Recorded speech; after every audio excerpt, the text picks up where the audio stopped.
Les déchets situés à 500 mètres sous terre menacent la plus grande nappe phréatique d'Europe, ni plus ni moins.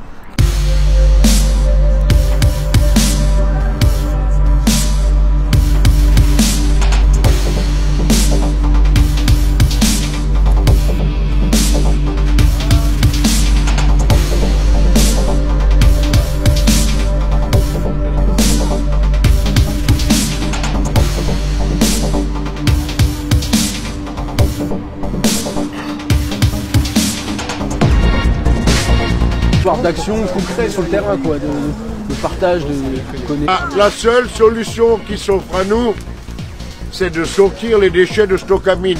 Ça fait maintenant plus de 20 ans que les habitants sont roulés dans la farine. En tout cas, même les élus qui sont unanimement contre, et ça c'est aussi à relever, je pense, parce que c'est un des rares projets environnementaux où on a quasiment la totalité des élus qui sont contre ce projet de stockage de déchets définitivement, hein, donc cet enfouissement définitif.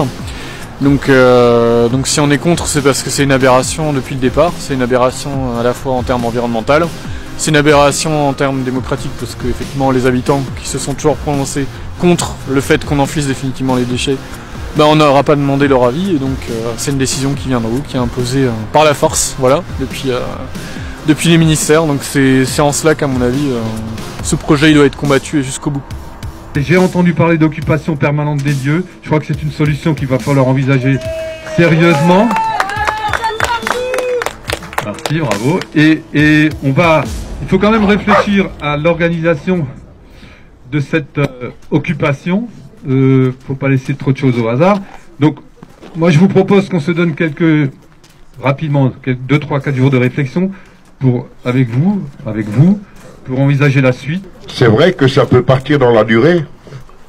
En tout cas, nous, les Gilets jaunes, on est prêts à accompagner la démarche, puisque c'est quand même important, c'est l'avenir de nos générations futures qui est en jeu.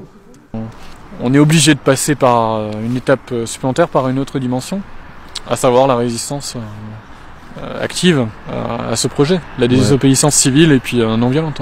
Ouais. Quelque chose qui marque le coup et qui marque les esprits d'une façon, encore une fois, continue maintenant. On ne peut pas se contenter de venir quelques heures et de rentrer chez nous comme si tout allait bien. Pour l'instant, rien ne va. Il faut vraiment continuer. Voilà.